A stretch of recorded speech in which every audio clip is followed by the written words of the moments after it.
Now, how about Chris of the Associated Press? First question. Hi, thank you, Mr. President. So you've warned about the real threat of chemical weapons being used. Have you gathered specific intelligence that suggests that President Putin is deploying these weapons, moving them into position, or considering their use? And would the U.S. or NATO respond with military action if he did use chemical weapons? You know, on the first question, I can't answer that. I'm not going to give you intelligence data, number one. Number two, we would respond. We would respond if he uses it. The nature of the response would depend on the nature of the use. Josh, Bloomberg. Perhaps I'll just project, Mr. President. Thank you very much. Fired your voice. I'd have been elected a lot earlier. It's been a long arm. Thank you. Can you talk to us about two things, sir? One, since your conversation with President Xi of China, have you seen any indications of action or lack of action from China that has led you to believe whether they will intervene and help Russia, either with the sale of arms or the provision of supplies to support this war in Ukraine? And secondly, can you say whether the conversation today turned to the subject of food shortages and what the U.S. will do to address wheat shortages in particular as a result of this war? Thank you. On the first question relating to President Xi Jinping of China, I had a very straightforward conversation with Xi now, I guess it's 6 days ago, 7 days ago, in that range. And I made it clear to him, I made no threats, but I made it clear to him that make sure he understood the consequences of him helping Russia, as had been reported and as what it was expected. And I made no threats, but I pointed out the number of American and foreign corporations that left Russia as a consequence of their barbaric behavior. And I indicated that I knew how much he, because we had long discussions in the past about his interest in making sure he had economic relations and economic growth with Europe and the United States, and indicated that he'd be putting himself at significant jeopardy in those aims if in fact he were to move forward. I am not going to comment on any detail about what we know or don't know as a consequence of that conversation, but tomorrow or next Monday that Ursula is having that conference with China. The first. On April 1st. We've had discussions because I think that China understands that its economic future is much more closely tied to the West than it is to Russia. And so I'm hopeful that he does not get engaged. We also did discuss today that there's a need for us to set up, NATO to set up, and the EU, to set up a system whereby we have an organization looking at who has violated any of the sanctions and where and when and how they violated them. And that's something we're going to put in train. It's not done yet. So with regard to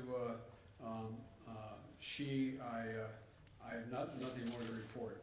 With regard to food shortage, yes, we did talk about food shortages. And it's going to be real. The price of these sanctions is not just imposed upon Russia. It's imposed upon an awful lot of countries as well, including European countries and our country as well. And because both Russia and Ukraine have been the breadbasket of Europe in terms of wheat, for example, just give one example. But we had a long discussion in the G7 with both the United States, which has a significant, the third largest producer of wheat in the world, as well as Canada, which is also a major producer. And we both talked about how we could increase and disseminate more rapidly food shortages. In addition to that, we talked about urging all the European countries and everyone else to end trade restrictions on sending, limitations on sending food abroad. And so we are in the process of working out with our European friends what it would be, what it would take to help alleviate the concerns relative to food shortages. We also talked about a significant major U.S. investment, among others, in terms of providing for the need for humanitarian assistance, including food, as we move forward.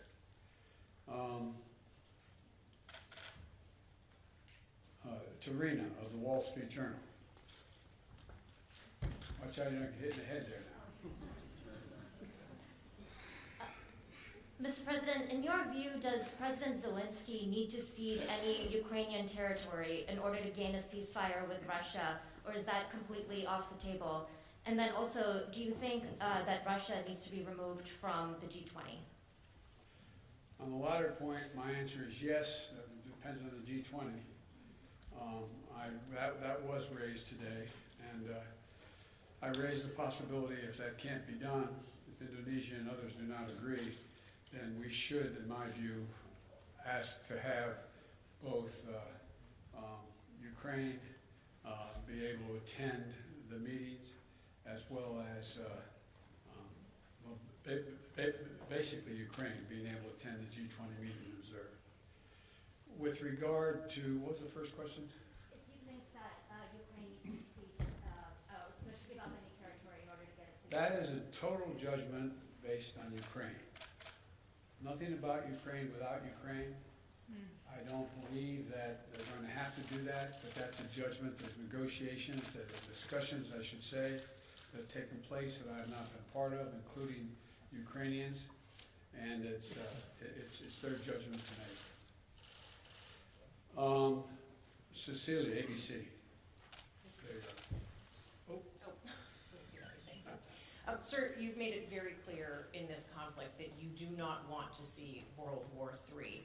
But is it possible that in expressing that so early that you were too quick to rule out direct military intervention in this war? Could Putin have been emboldened knowing that you are not going to get involved directly in this conflict? No and no. You do not believe that. And to clarify on chemical weapons, if chemical weapons were used in Ukraine, would that trigger a military response from NATO? It would trigger a response in kind. Whether or not you're asking whether NATO would cross, we'd make that decision at the time. And my final question, because you're heading to Poland tomorrow, do you think that getting a first-hand look at the effects of this war on these millions of Ukrainians who have fled their country could change the way that you might respond? I don't think so, because I've been to many, many war zones. I've been in refugee camps, I've been in war zones for the last 15 years, and it's devastating.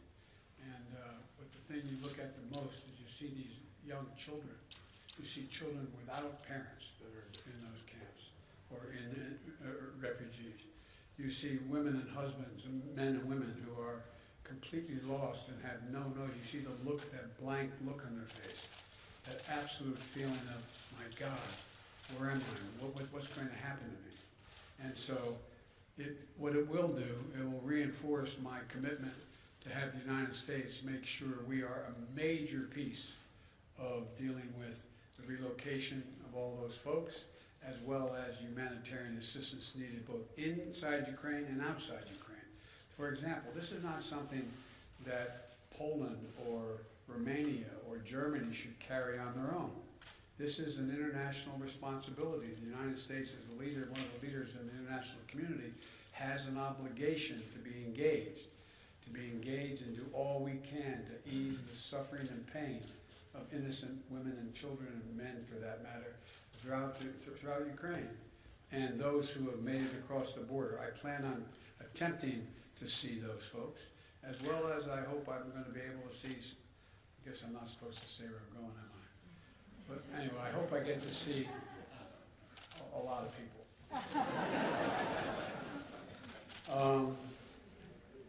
Marcus of Der Spiegel.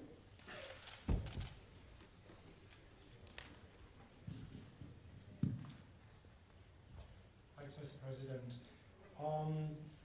There's a presidential election coming up in 2024, and as you know, there are what? Yes, that's true. And there are widespread concerns in Europe that a figure like your predecessor, maybe even your predecessor himself, might get elected president again. Are there any steps, anything you are trying to do and NATO is trying to do here these days to prevent what you're trying to do becoming undone 2 years from now? No, that's not how I think of this. I've been dealing with foreign policy for longer than anybody is involved in this process right now. I have no concerns about the impact. I made a commitment when I ran this time. I wasn't going to run again, and I mean that sincerely. I had no intention of running for president again. And until I saw those folks coming out of the fields in Virginia carrying torches and carrying Nazi banners and literally singing the same vile rhyme that they used in Germany in the early 20s, or 30s, I should say. And then when the gentleman you mentioned was asked what he thought, and a young woman was killed, a protester, and he was asked what he thought, he said, there are very good people on both sides. And that's when I decided I wasn't going to be quiet any longer. And when I ran this time, and I think the American press, whether they look at me favorably or unfavorably, will acknowledge this, I made a determination. Nothing is worth, no election is worth my not doing exactly what I think is the right thing. Not a joke. I'm too long in the tooth to fool with this any longer. And so we're a long way off in elections, a long way off. My focus of any election is on making sure that we retain the House and the United States Senate so that I have the room to continue to do the things that I've been able to do in terms of grow the economy and deal in a rational way with American foreign policy and lead the world, be the leader of the free world. So, but it's not an illogical question for someone to ask. I say to people at home, imagine if we sat and watched the doors of the Bundestag broken down and police officers killed and hundreds of people storming in. Or imagine if we saw that happening in the British Parliament or whatever. How would we feel? And one of the things that I take some solace from is I don't think you'll find any European leader who thinks that I am not up to the job. And I mean that sincerely. It's not like, whoa, it's that. The point is that when the first G7 meeting I attended, like the one I did today, was in Great Britain. And I sat down and I said, America's back. And one of my counterparts, colleagues, the head of state, said, for how long? For how long? And so I don't blame, I don't criticize anybody for asking that question. But the next election, I'd be very fortunate if I had that same man running against me. Thank you very much.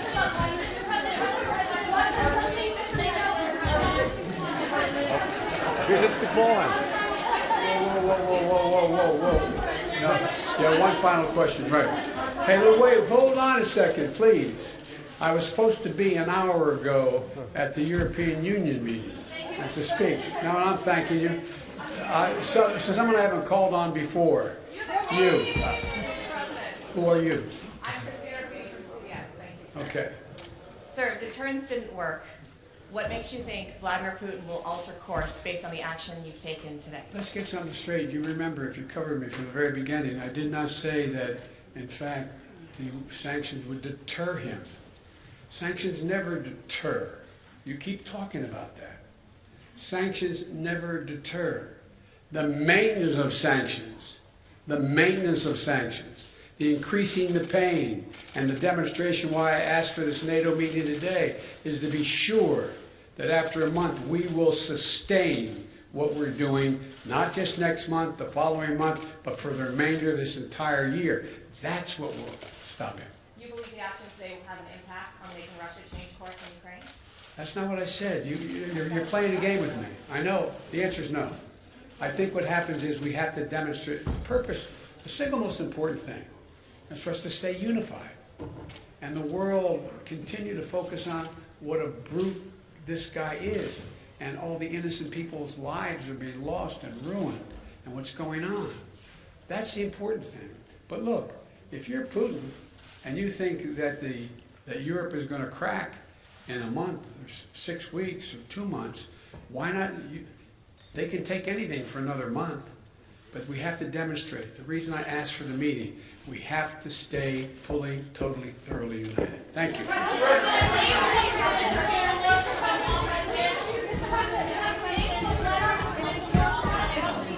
We can have everyone stay seated. We can have everyone stay seated. We could have everyone stay seated until the traveling package has departed.